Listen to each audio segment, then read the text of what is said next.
miarahabantsika indray rakisy tonga amin'izao andro fahadimy izao. Omaly isika dia nahita fa mitarika antsika ho eo amin'ny baiboly hatrany ny fanahy masina. Dia androany indray isika dia jery hoe ahoana ny fomba anamboarana ny fanahy masina antsika na dia nanao fahadisoana ary isika. Ny fanahy masina dia miasa amin'ny fomba tsy takatry ny saina ary iverina hiaraka amin'ny Lucas sy Uriel amin'ny toerana manokana indray isika mba ahitantsika izany fiasan'ny fanahy masina izany. Eto no hiavian'ilay rano izay hitantsika fakomaly hozy izy Uriel mantsy i Lucas. Eto no hiaviany rano mikoriana manerana ny Jerosalema iny.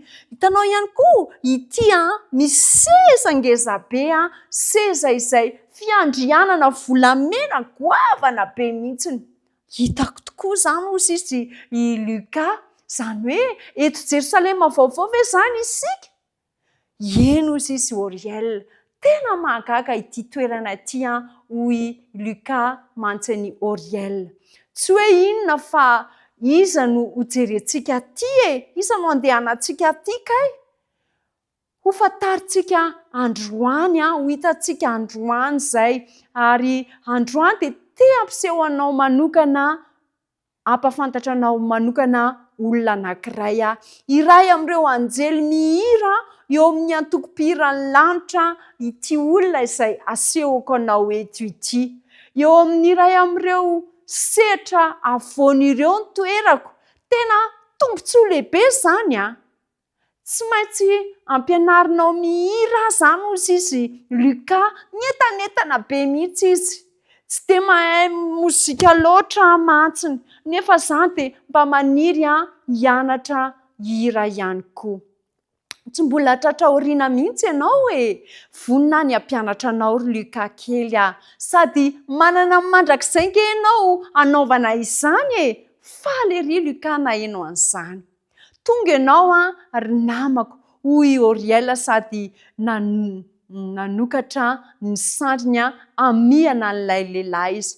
Lucas, ampahafantariko anao ity lehilahy ity, tsy izy io fa hitavita mpanjaka. Tena marina ve? Hitavita mpanjaka mihitsy ve ianao hozy izy Lucas mantsy azy? Tena voninahitra lehibe ho an'angeny mahita anao Tena tiako be mihitsy ny tantaranao. Eny, tena faly dia hoy Davida mantsy azy tena zaho ty i Lucas, Davida ity manoloana anao ity. Saingy aty an-danitra tsy mba mpanjaka, tsy ohatran'ny nahafantaranao tany an-tany, fa aty dia mihira miaraka amin'ny anjely ny ataoko aty. Nijery ny endriny tao amin'ny baiboly indray zareo, ary tamin'izay fotoana izay dia maro be ny andininy momba ny Davida tao. Dia azafady Davida namako azonao vakiana ve ilay andininy voalaza ao amin'ny Samuel voalohany toko fa 13 ny resaka momba ny tantaranao?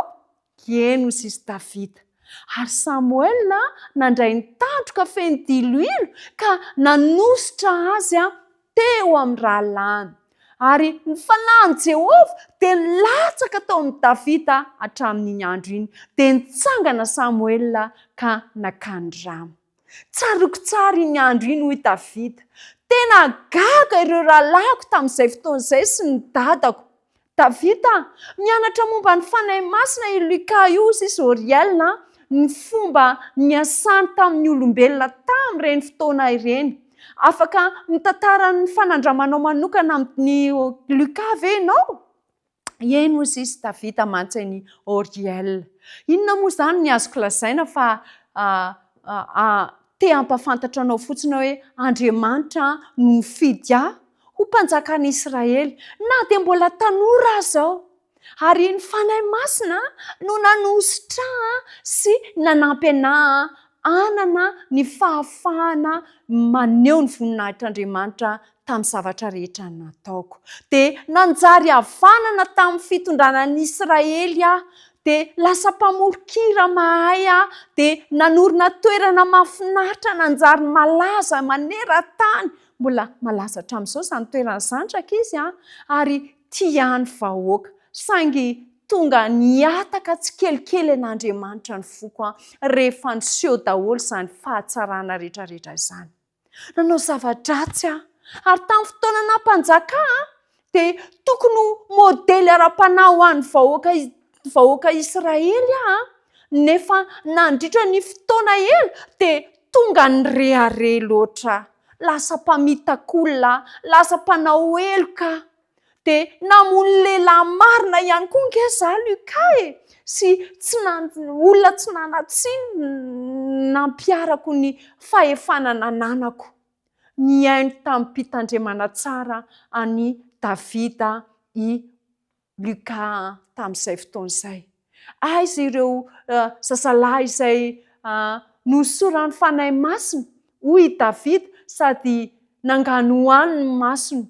Ny tena marina ry namako, tsy malahelo noho ireo zavatra nolazaiko tsy akory fa feno fisaorana ny foko satria tsara dia tsara tamiko Andriamanitra hozy izy Davida.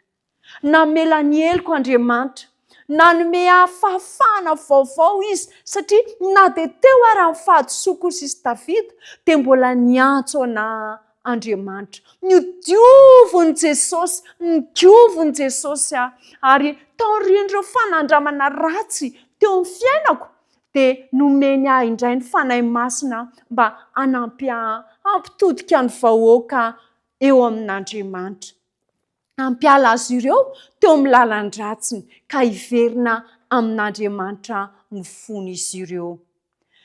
Tantara mampihetsi-po tokoa izany hoy Luka sady ny sento Luka tamin'izay fotoana izay. Misaotra petsaka Davida, nandray lesona lehibe ny amin'ny fanandramana ny ainanao. Tena tsara Andriamanitra ary mamela heliko izy ary manamboatra izy manamboatra antsika amin'ny alalan'ny fanahy Andriamanitra. Marina izany ry Luka, tena tsara Andriamanitra. Tsara, tena tsara Andriamanitra ary avelany eo akaiky ny seza fiandrianany za Davida amin'izao fotoana izao miaraka amin'ireo anjely sy ny antoko-pihira afaka mamita ny editiko mihira mideran'Andriamanitra amin'izao fotoana izao. Mazava loatra fa fotoana fohy no anafahany Luka niresaka tamin'ny Davida teo.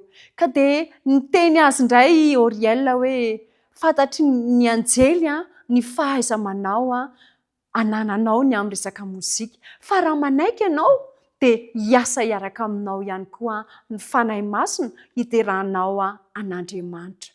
Ho avy hamangy anao indray izay Davida, ho avy indray izay fa misaotra dia amin'ny manaraka indray isika miresaka.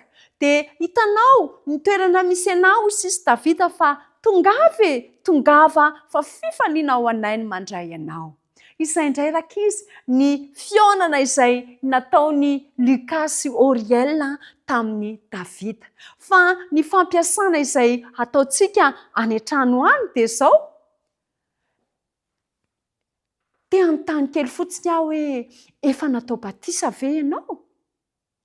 Raha ohatra ka mbola tsy natao batisa ianao dia miresaha pasteur na loholona mba hampahafantatra anao hoe roviana no misy fianarana kilasy ny batisa dia ahoana ny ataoko mba ahatonga anahy hiroso amin'izany rano batisa izany mba ahafahako manavao ny fiainako fiainanao miaraka amin'ny Jesosy.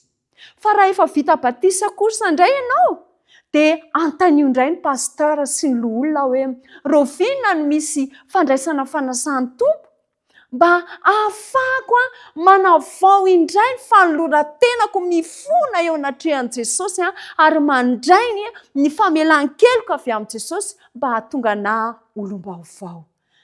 Manasa antsika kiza izany mba hiara-hiasa ao anatin'izany fotoana manokana izany. Fa marana antsika anazy dia andeha hiaraka hivavaka isika. Ny atom-bavaka antsika androandray rakizy dia hivavaka manokana isika mba hiasa mikery eo amin'ny fiainantsika ny fanahy masina ary hanadio antsika ho afaka amin'ny fisainana sy ny fihetsika ratsy rehetra.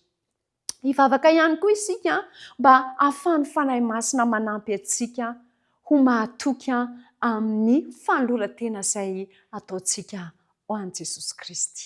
Hiaraka hivavaka isika araka izy. Jesosy malalo misaotra manokana satria tena fitiavana ianao.